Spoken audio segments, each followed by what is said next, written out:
नमस्कार, the follow up के इस लाइव में आपका स्वागत है। हमारे साथ मनोज पांडे हमारे सहयोगी लाइव में मौजूद हैं।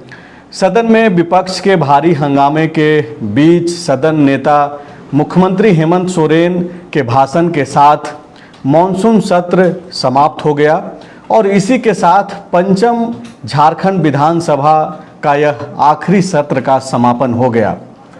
मुख्यमंत्री खूब बोले, तकरीबन 35 मिनट तक वह बोलते रहे। इस दौरान भाजपा पे, बीजेपी विधायकों पे, हिमंता बिस्वा शर्मा पे और विपक्ष के सवालों पे भी उन्होंने जवाब दिया। एक एक करके जो है इस लाइव में हम लोग बातचीत करेंगे और यह भी समझने की कोशिश करेंगे कि क्या सीएम हेमंत सोरेन असम के मुख्यमंत्री हिमंता बिस्वा शर्मा के गुगली में फंस गए हैं। दरअसल यह बातें इसलिए बोल रहे हैं कि दरअसल आपको मालूम है कि हिमंता बिस्वा शर्मा जो झारखंड के सह चुनाव प्रभारी बनाए गए हैं, तब से वह डेमोग्राफी के मुद्दे पे राज्य सरकार पे हमलावर हैं और संथाल के इलाके में लगातार वह दौरा भी कर रहे हैं और एक आरोप हेमंत सोरेन की सरकार पर कहीं ना कहीं वह लगा रहे हैं और यह कह रहे हैं कि डेमोग्राफी जिस तरीके से बदल रहा है, आदिवासियों की जनसंख्या जिस तरीके से संथाल में घट रही है, वो चिंता की बात है। एक खास धर्म को भी सामने रख करके हिमंता बिस्वा शर्मा और झारखंड बीजेपी पूरे तरीके से डेमोग्राफी के मसले पे हमलावर है। और आज जब सीएम हेमंत सोरेन सदन में सदन नेता के तौर पे बोलने के लिए खड़े हुए तो कई सारे विपक्ष के सवालों का जवाब देते देते उन्होंने एक बात कही। वो बात यह थी कि जिसमें सीएम हेमंत सोरेन ने कहा कि रांची, जमशेदपुर, धनबाद और बोकारो, इन 4 जिलों को कोट करते हुए मुख्यमंत्री हेमंत सोरेन ने सदन में कहा कि ये लोग, यानी कि भाजपा को बोलते हुए उन्होंने कहा कि ये लोग डेमोग्राफी को लेकर के बोलते रहते हैं, लेकिन इनको बताना चाहिए कि रांची में पॉपुलेशन क्यों बढ़ गया, कैसे बढ़ा। इसी तरीके से बोकारो, जमशेदपुर और धनबाद को लेकर के भी उन्होंने चिंता जाहिर की। तो जो चीज़ें अलायंस यानी कि इंडिया अलायंस के तरफ से अब तक बीजेपी के ऊपर आरोप लगते रहा कि डेमोग्राफी के नाम पर संथाल में ये लोग हिंदू और मुसलमान की राजनीति करना चाहते हैं, अब इसी तरीके की राजनीति जो है मुख्यमंत्री हेमंत सोरेन ने सदन में यह बातें कह करके कर दी। अब चूंकि सामने चुनाव है और यह आरोप बीजेपी के विधायकों ने सदन के बाहर हेमंत सोरेन पे लगाया और कहा कि ये बांटने की राजनीति कर रहे हैं।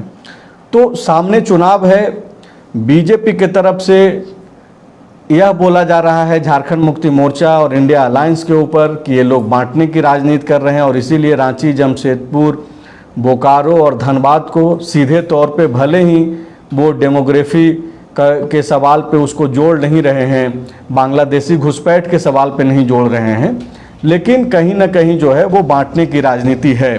सामने चुनाव है, जाहिर सी बात है, जनता भी बंटी हुई है, इसी साल चुनाव होना है अंत में, और ऐसे में जो आम मुद्दे हैं वो क्या वाकई में आने वाले चुनाव में चर्चा के विषय रहेंगे।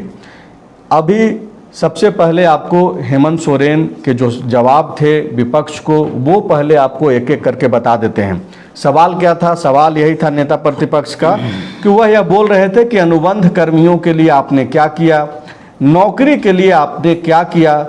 इन सारे सवालों का जवाब जो है एक तरीके से मुख्यमंत्री हेमंत सोरेन ने सदन में दी और उन्होंने कहा कि आंगनबाड़ी सहायिका सेविका का मानदेय 50% बढ़ाया, रसोईया का मानदेय 100% बढ़ाया, अनुबंध कर्मियों के मामले में 1200 करोड़ का अतिरिक्त प्रावधान किया और जहां तक नौकरी की बात है तो तकरीबन 1 लाख से ज़्यादा नियुक्तियां जो है हेमंत सोरेन की सरकार में हुई। उन्होंने कहा कि सरकारी नौकरियां भी उन्होंने हजारों की संख्या में अपने हाथों से युवाओं को बांटी और अगर 5 महीने उनको जेल में नहीं डाला जाता तो ये जो 5 लाख का जो वायदा है जो किया गया था, जिसको लेकर के विपक्ष सवाल पूछ रहा है, वो 5 लाख का आंकड़ा भी हेमंत सोरेन पूरा कर देते। यह दावा हेमंत सोरेन ने सदन के अंदर कही और जेल भेजे जाने के लिए जो है विपक्ष पे आरोप लगाया। यहाँ तक कहा कि कोर्ट, राज्यपाल, मीडिया, सारे संस्थानों को जो है बीजेपी अपने जेब में रखती है, रखने का दावा करती है। चर्चा यहीं से शुरू करते हैं कि इन सारे सवालों और जवाबों को अगर थोड़ी देर के लिए किनारे कर दिया जाए तो क्या आप यह समझ पा रहे हैं कि ये जो पिच तैयार की गई है बीजेपी के तरफ से डेमोग्राफी के मसले पे, बांग्लादेशी घुसपैठ के मसले पे, क्या उसी पिच पे अब इंडिया अलायंस भी खेलने जा रहा है?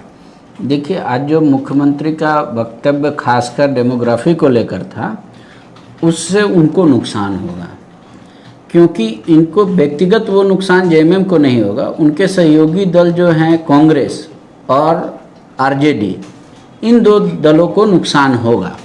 और रही बात की जो हिमंता ने इस तरीके से माहौल बनाया कि आखिरकार मुख्यमंत्री हेमंत सोरेन को सदन में रखना पड़ा कि बांग्लादेशी घुसपैठ का कोई मुद्दा नहीं है, डेमोग्राफी का मुद्दा नहीं है।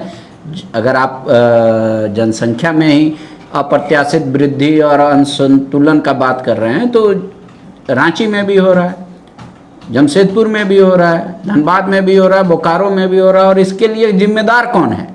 इसके लिए जिम्मेदार भाजपा है। नहीं, वो भाजपा को कोट कर रहे थे कि यही लोग बताए कि किसके कारण जो है जमशेदपुर, बोकारो और रांची, धनबाद में पॉपुलेशन बढ़ रहा है। अब विपक्ष के पास बोलने के लिए ये रहेगा कि वो दूसरे राज्यों से आए लोगों की तुलना बांग्लादेशी से कर रहे हैं।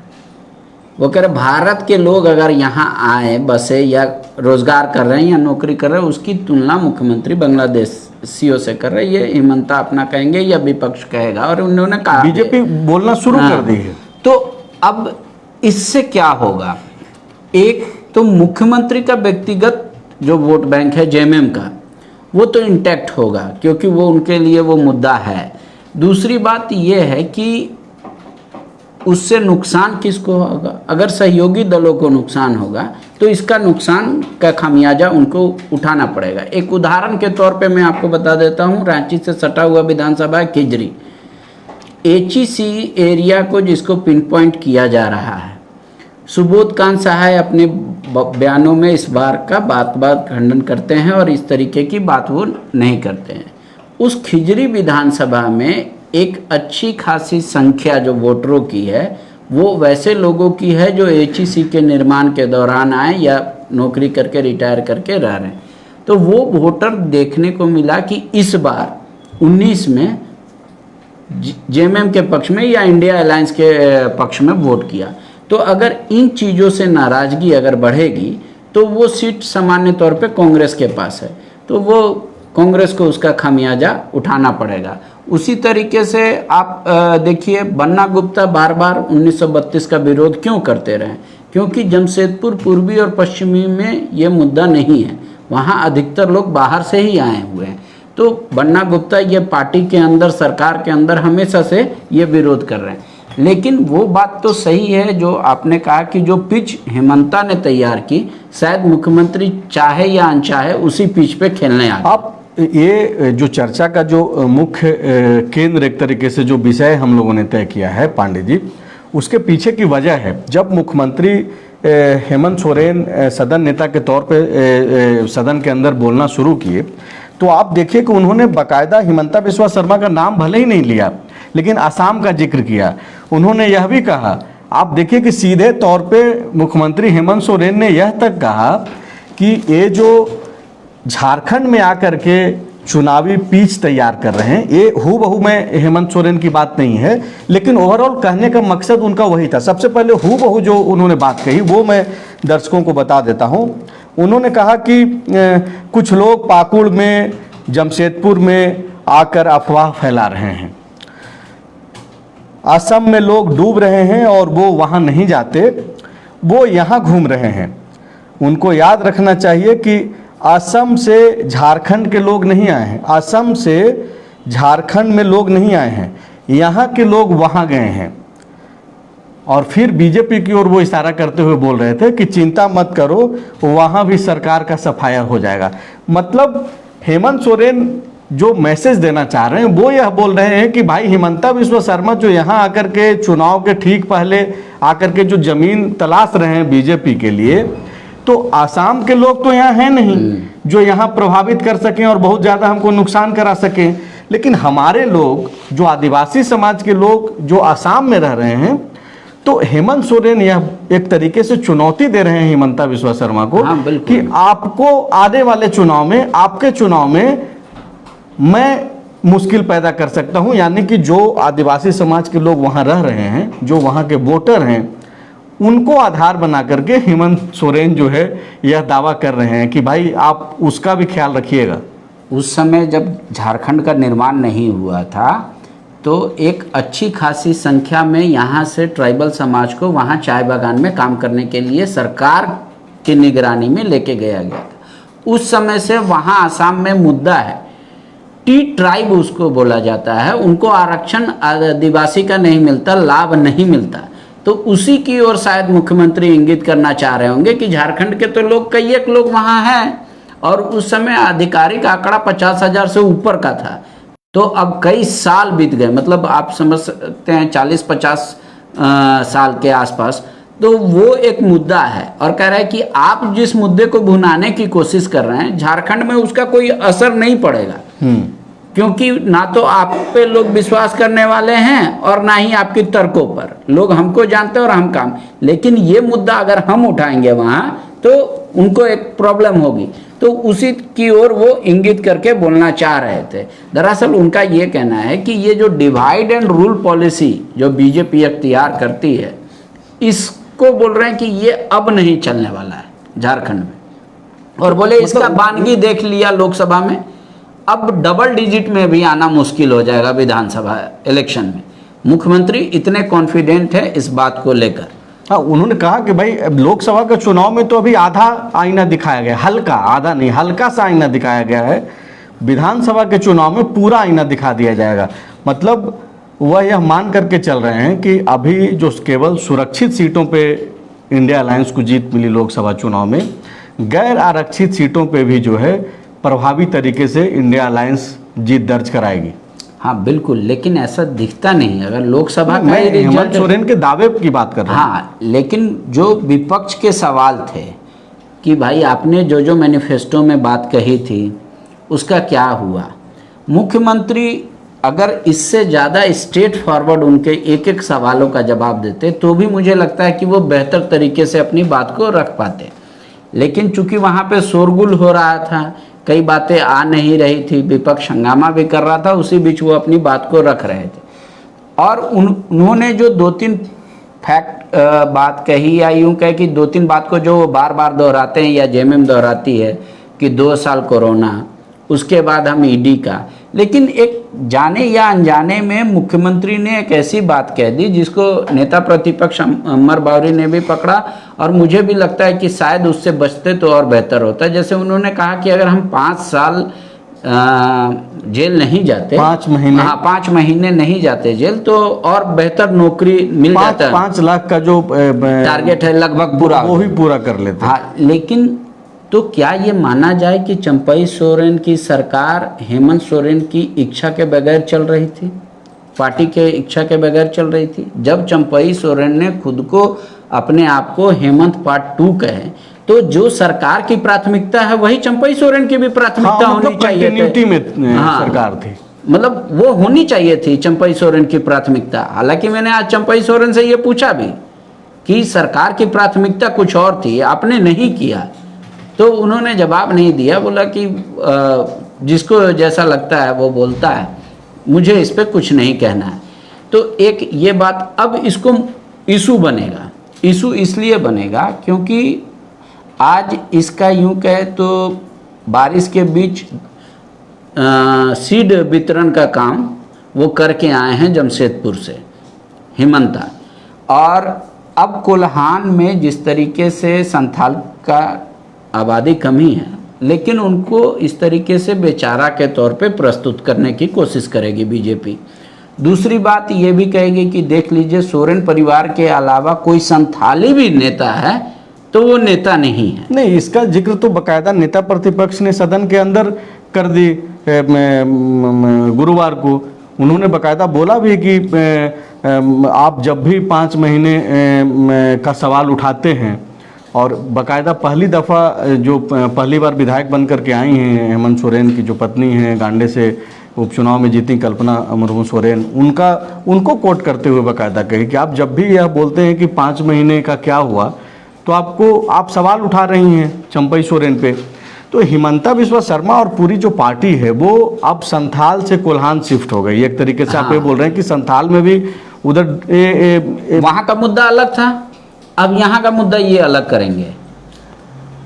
उसका बीज भले ही ये रखे हो, सदन में क्या बोलना वो बहुत दर्शक नहीं देख पाते, या उन तक स्टेट नहीं पहुँच पाता, या उसको बहुत लेते नहीं। पर अगर इसको मुद्दा बनाया जाएगा तो जेएमएम गठन के ही समय से संथाल वर्सेस कोल्हान ये एक विषय रहा है पार्टी के अंदर। अभी स्थानीयता के मुद्दे पे कोल्हान से सवाल उठने लगे थे, आपको याद होगा। गीता कोड़ा ने बाकायदा ये कहा था कि मधु कोड़ा पूर्व मुख्यमंत्री जो हैं, उन्होंने कांग्रेस में रहते हुए सवाल उठाया था। हालांकि वो अब नहीं है कांग्रेस में, दोनों बीजेपी का पार्ट हैं। तो आप ये देखिए कि दरअसल ये जो चर्चा करने के पीछे की जो वजह हैं वो ये है कि मुख्यमंत्री हेमंत सोरेन जो हमेशा से जो है वह यह प्रयास में रहे कि सबको साथ लेकर के चलने की पॉलिटिक्स को लेकर के हमेशा वो बात करते रहे। हालांकि जब भी इस तरीके के सवाल उनके सामने आए तो उन्होंने स्पष्ट जवाब दिया, लेकिन सदन के अंदर जिस तरीके से उन्होंने आज यह बात कही, बीजेपी के लोग जो है इस पर सवाल उठा रहे हैं, झूठ का पोलिंदा बता रहे हैं। बिल्कुल झूठ का पोलिंदा बता रहे हैं। वो विपक्ष का जो रोल है वो अपना निभा रहे थे। एक जो हमारा चर्चा का विषय है, जो कैप्शन में उसका जिक्र भी है कि क्या सदन के अंदर विपक्ष जो है हावी रहा सत्ता पक्ष पे, तो इसको कैसे देखा जाना चाहिए। और ख़ास करके तब जब पिछले 3 से 4 दिनों में एक तरीके से पूरे मानसून सत्र की अगर जिक्र करें, बात करें, तो आप देखिए कि ऐसे लग रहा है जैसे विपक्ष हाईजेक कर रखा हो।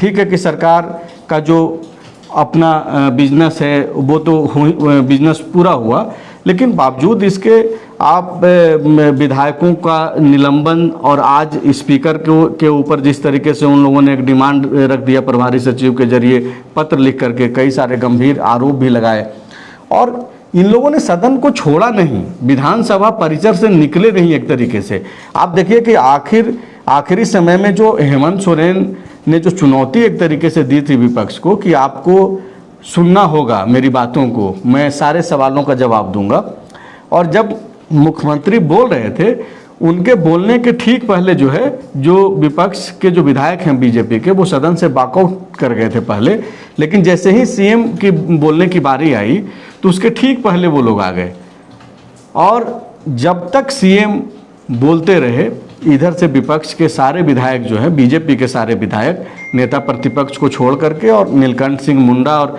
रामचंद्र चंद्रवंशी जो एमएलए हैं, इन तीनों को छोड़ करके, चूँकि नेता प्रतिपक्ष के कई सारे जो नियम हैं, मर्यादा हैं, तो उसमें वो रह करके अपने सीट पे खड़े थे, लेकिन बाकी के लोग जो है बेल के अंदर जो है प्रदर्शन कर रहे थे, सीएम को डिस्टर्ब करते रहे। इसका जिक्र भी हेमंत सोरेन करते रहे कि ये बोलना तो बहुत कुछ है लेकिन ये लोग बोलने नहीं दे रहे हैं, लेकिन सवालों का जवाब उन्होंने दिया। साथ ही साथ एक जो बड़ी घोषणा हेमंत सोरेन ने की है वो ये है कि अग्निवीरों को लेकर के जो है ये एक घोषणा की है, और उसमें कहा कि अगर कोई भी अग्निवीर शहीद होता है तो उनके परिजनों में से किसी को अनुकंपा पे सरकारी नौकरी देगी राज्य सरकार, और साथ ही साथ मुआवजा भी। बिल्कुल, तो ये बड़ी घोषणा है और अच्छी घोषणा है, और हेमंत सोरेन ने बाकायदा सदन में आज इसकी घोषणा भी की।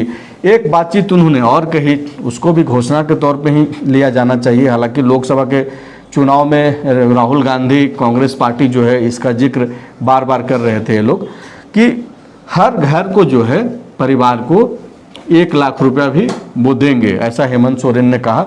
और बाकायदा ये भी कहा कि हम लोग सरकार में आएंगे भी और देंगे भी। तो मुख्यमंत्री कॉन्फिडेंट हैं, यह भी दिखाने की कोशिश किया उन्होंने।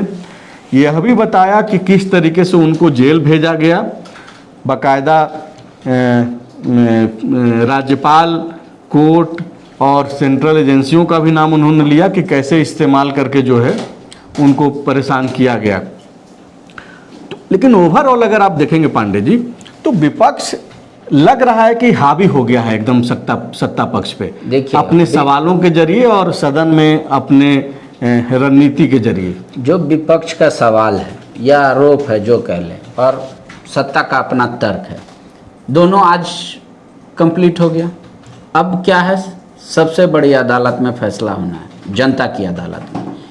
क्या मुख्यमंत्री, जो विपक्ष कह रहा है कि चूल्हा खर्चा के नाम पे हर परिवार को 72,000 रुपये देने की बात सालाना थी, मुख्यमंत्री ने कहा था और 5 साल नहीं दिए, और अभी 1,000 रुपये मैया योजना के तहत जो देने वाले हैं, तो कह रहे 2 महीने के बाद हो जाएगा। तो क्या उसका लॉलीपॉप है? जनता कैसे लेती है? सरकार ने जो अभी जो वादे किए उसको जनता क्या ये विश्वास करेगी कि नहीं सरकार जो कह रही है वो फिर आके करेगी, या फिर उनको लगेगा कि नहीं जो पहले वादे पूरे नहीं किए इसलिए ये वादों पे विश्वास करना भी मुश्किल है। तो जो भी होना है, लिटमस टेस्ट आखिरकार जनता की अदालत में ही होना है। लेकिन जनता की अदालत में एक तो बात स्वाभाविक तौर पे रहती है कि किसी भी सरकार का एंटी इनकम्बेंसी फैक्टर रहता है, और ये अब मानकर चलना चाहिए कि चुनाव नज़दीक है, तो सरकार के पास उतने कह सकते हैं कि समय नहीं है, उतना समय नहीं है। अगर आप बात करें 5 लाख नौकरी, 5 लाख नौकरी का तो अभी वैकेंसी तक नहीं निकल पाएगा। लेकिन मुख्यमंत्री ने कहा ना 1.5 लाख नौकरी दे चुके हैं। नहीं, लेकिन उन्होंने ये नहीं कहा कि ये सरकारी नौकरियां हैं, उन्होंने कहा कि 1 लाख नौकरी हमने दी। उसके बाद कहा कि हजारों सरकारी नौकरी में भी हजारों लोगों को जो है नियुक्ति पत्र हमने अपने हाथों से दी। बिल्कुल। और वह यह भी बोले कि नौकरी देने लगे तो इन लोगों ने मुझे जेल में डाल दिया। अगर ये 5 महीने नहीं मैं गवाता तो ये जो 5 लाख नौकरी का जो जिक्र करते हैं वो भी पूरा कर देते। तो इस तरीके की बात तो वो कर रहे हैं।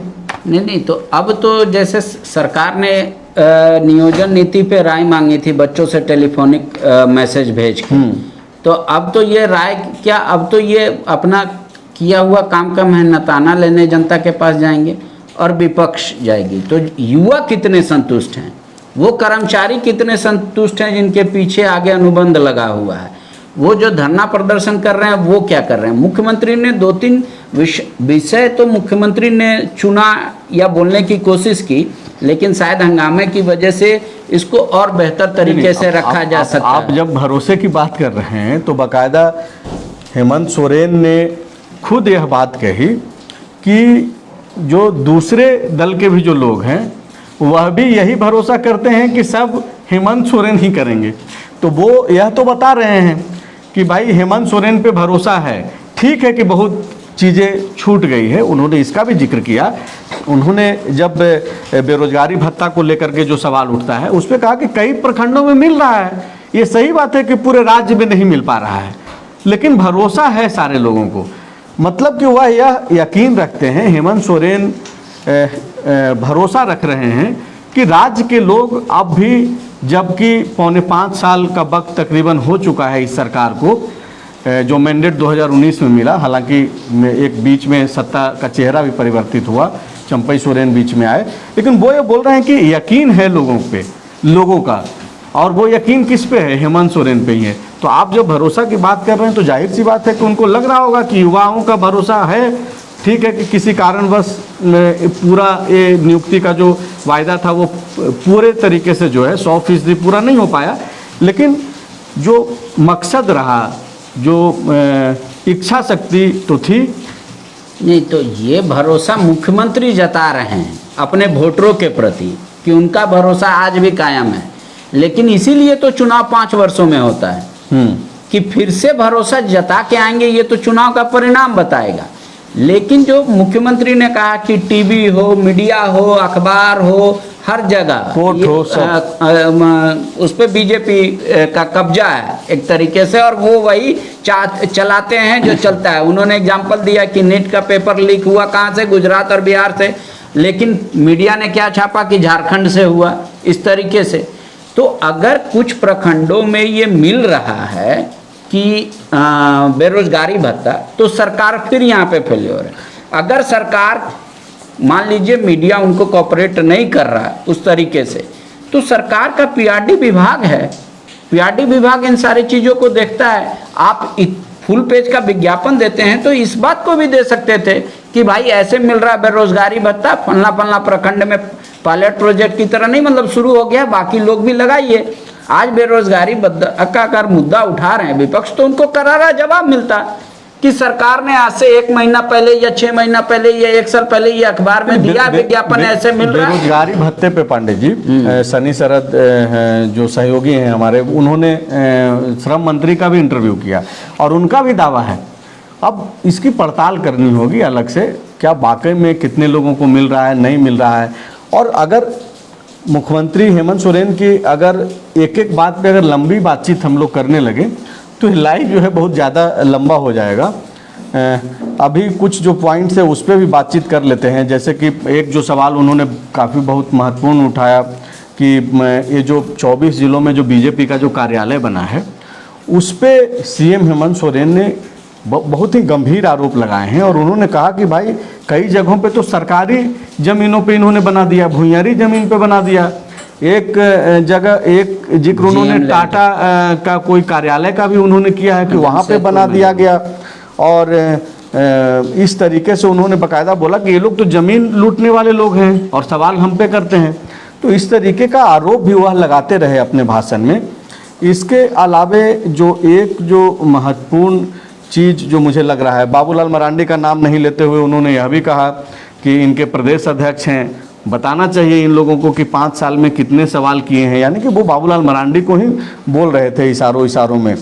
तो इस तरीके से अगर आप देखें तो कई सारी जो महत्वपूर्ण चीज़ें हैं जिसको लेकर के हेमंत सोरेन ने भी अपनी बात रखी। मैंने कहा लेकिन पहले भी उसी तरीके का पूरा ये फाइनल भाषण रहा उनका, उन्होंने सरना धर्म कोड का जिक्र किया। लेकिन मैं उसी पे मैं आ रहा हूँ, जो ये बहुत ही महत्वपूर्ण मसला है जिस पे हम लोग अभी बातचीत कर रहे हैं और करने जा रहे हैं, जो टॉपिक पे जिसका जिक्र हेमंत सोरेन ने सदन के अंदर किया। और वो ये था कि लंबोदर महतो जो गैर सरकारी संकल्प लेकर के आए थे, 32 गैर सरकारी संकल्प था, जिसमें से आज जो है 2 गैर सरकारी संकल्प खारिज भी हो गए, एक सरयू राय का और एक लंबोदर महतो का। लंबोदर महतो का जो गैर सरकारी संकल्प था, जो प्रस्ताव था, वो ये था कि लंबोदर महतो पूछ रहे थे कि कुर्मी जाति को एसटी में शामिल कराने के लिए क्या किया जा रहा है, या फिर क्या राज्य सरकार केंद्र को अनुशंसा की है कि नहीं की है। तो सरकार के तरफ से जो जवाब आया, बैजनाथ राम सरकार की ओर से जवाब दे रहे थे जो मंत्री हैं, वो यह बोल रहे थे कि टीआरआई का जो रिपोर्ट है वो इसके अनुकूल नहीं है। और वो बोले कि टीआरआई अगर कुछ इस तरीके का रिपोर्ट देता है जिससे यह प्रतीत हो कि इस जाति को इस वर्ग में रखना चाहिए, तब जाकर के हम लोग उसके अनुरूप काम करेंगे। ये तकरीबन 10 से 12 मिनट तक जिरह चलते रहा सदन के अंदर। बाद में चूंकि गैर सरकारी संकल्प को वापस लेने का अनुरोध स्पीकर कर रहे थे और वो अड़े हुए थे, तो बाद में इसको खारिज करना पड़ा। और इस पे जब ये गैर सरकारी संकल्प खारिज हो गया तो पता नहीं क्यों ये जो बड़ा सेंसिटिव इशू है झारखंड के लिए, इस पे हम लोग अलग से चर्चा भी करेंगे बाद में फिर कभी, कि मुख्यमंत्री हेमंत सोरेन इस पर भी बोले और उस पे बोले कि लंबोदर महतो, देखिए हूबहू पहले मैं लाइन पढ़ देता हूँ। उन्होंने कहा कि लंबोदर महतो बोल रहे थे कि आदिवासी में शामिल करो, आदिवासी में शामिल करो। अरे हमको तो सरना कोड मिल ही नहीं रहा है, हम खुद रास्ता ढूंढ रहे हैं, आप आकर के क्या करेंगे। तो इस तरीके की बात क्या मुख्यमंत्री को चुनाव से पहले भी सदन में मतलब करना लाभकारी होगा, या फिर इसका नुकसान भी उठाना पड़ सकता है तब, जबकि कुर्मी समुदाय बहुसंख्यक रूप में एक तरीके से हाल के दिनों में देखने को मिल रहा है कि सरकार के विरोध में जो है खड़ी है, भले ही उसका चेहरा जयराम महतो हैं या फिर कोई और चेहरा बन जाए, लेकिन इस तरीके का तो दिख रहा है। लेकिन देखिए जेएमएम के लिए तो ये है कि ट्राइबल समाज इस मांग का विरोध कर रहा है, चाहे कोई भी ट्राइबल समाज हो, कि कुर्मी को एसटी का दर्जा नहीं मिलना चाहिए। नहीं, मैं वो बातें नहीं बोल रहा हूं। पांडे जी, मेरा सवाल पहले आप समझिए। मैं ये बोल रहा हूं कि जब गैर सरकारी संकल्प खारिज कर दिया गया, सरकार की ओर से मंत्री बैजनाथ राम ने लंबोदर महतो को यह बता दिया कि टीआरआई जो यह बताता है, जो रिपोर्ट देता है कि किस जाति को किस वर्ग में रखना है, ऐसी कोई रिपोर्ट अब तक आई ही नहीं है, तो इस पर क्या सरकार निर्णय ले। मैं ये बोल रहा हूँ आपसे कि इतना ही काफ़ी था मैसेज के लिए। इसके बाद सदन नेता भी आकर के इस मुद्दे पे बोल रहे हैं, तब जबकि ये सेंसिटिव मसला है। कुर्मी जाति के भी कई सारे प्रभावशाली लीडर झारखंड मुक्ति मोर्चा में हैं, अलग अलग विधानसभा में वो प्रतिनिधित्व करते हैं, चेहरा हैं एक तरीके से झारखंड मुक्ति मोर्चा में कुर्मी समाज का। हेमंत सोरेन का बोलना कितना सही है? नहीं, अगर ये पॉलिटिकल चुनावी फायदे नुकसान से देखा जाए तो अगर इस मुद्दे पर वो चुप रह जाते तो वो ज़्यादा बेनिफिशियरी रहता, लेकिन उन्होंने बोल के भी बहुत बड़ा नुकसान अपना या अपने पार्टी का नहीं किया। एक दूसरी बात, वो इस मतलब क्या लाभ मिले इसमें? आप ये बोलेंगे कि ट्राइबल समाज गोलबंद होगा, और बिल्कुल, तो वो तो ऑलरेडी गोलबंद है। और की अपेक्षा है, 100% ट्राइबल तो है नहीं जेएमएम को वोट करने वाला। लेकिन मैक्सिमम तो आज के डेट में इसको कबूलने में तो बीजेपी को भी गुरेज नहीं होना चाहिए कि मैक्सिमम जो ट्राइबल्स हैं वो झारखंड मुक्ति मोर्चा के साथ खड़े हैं, हेमंत सोरेन के साथ खड़े हैं, तो और इसका रिफ्लेक्शन लोकसभा चुनाव के परिणामों में दिखा भी। आप देखिए कि 5 सुरक्षित सीटें झारखंड मुक्ति मोर्चा और कांग्रेस ने जीती, लेकिन वहीं पे चंपई सोरेन सीट अपना नहीं जीत पाए। दुमका में इतनी कम मार्जिन से हार हुई, तो सरकार का एंटी इनकम्बेंसी भी तो होता है। और मुख्यमंत्री अब जब बोल गए तो वो उस बात को कहते कि भैया हम तो जिस बात को लेकर एसटी के कैटेगरी में हमें क्यों रखा है, ताकि हमारे समाज का अपलिफ्टमेंट हो, आगे बढ़े। हमारा एक सबसे बड़ा मांग है आइडेंटिटी, वो हमारी आइडेंटिटी हमको मिल ही नहीं रही है अभी सरना, और ऊपर से कह रहे कि कुर्मी को भी मतलब एसटी का दर्जा दे दो। तो वो चूंकि एक एक विधायक को चाह रहे थे कि उनके एक एक सवाल का जवाब दे, तो उसी के क्रम में उनके दिमाग में ये डॉक्टर लंबोदर महतो की बात रह गई, इस वजह से उन्होंने कह दिया। लेकिन जैसे जातिगत जनगणना की भी बात डॉक्टर लंबोदर महतो ने उठाई थी, शायद उस मुद्दे पे बोलते तो हेमंत जी के लिए ज़्यादा कारगर या फायदेमंद हो। जातिगत वाले मसले पे सरकार की तरफ से जवाब आया, कोई डेट नहीं दिया गया, लेकिन यह बताया जरूर गया कि इस पे सरकार जो है लगी हुई है और ये जल्द कराया जाएगा। कोई डेट, सिर्फ वो 15 अगस्त तक का डेट मांग रहे थे कि 15 अगस्त से क्या शुरू हो जाएगा। पहले सरकार ने कहा था, नहीं डेट हाँ, अब तक नहीं दिया गया है। तो मुझे याद है कि जब भी ऐसे सवाल सरकार के सामने आए तो बोला गया कि इस पे सरकार डेडलाइन गंभीर है और इस पे किया जाएगा। लाइव अब लंबा हो रहा है, अब लाइव समाप्त किया जाना चाहिए। क्या इसको चुनावी सत्र बोलना ठीक रहेगा, मानसून सत्र को? बिल्कुल, या इसमें अगर कोई टेक्निकल कुछ टर्म अगर कुछ गलत ना हो जाए? नहीं, लेकिन अगर एक तरीके से देखा जाए तो एक ये चुनावी सत्र जैसा ही रहा।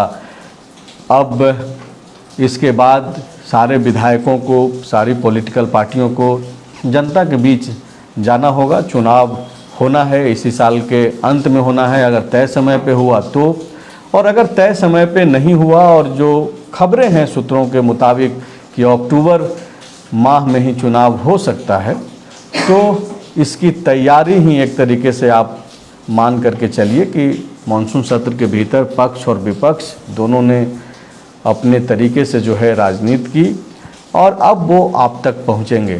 तय आपको ही अब करना है 2019 से पहले क्या परिस्थितियां थी, 2019 के बाद क्या परिस्थितियां हैं, सब कुछ आपके सामने है।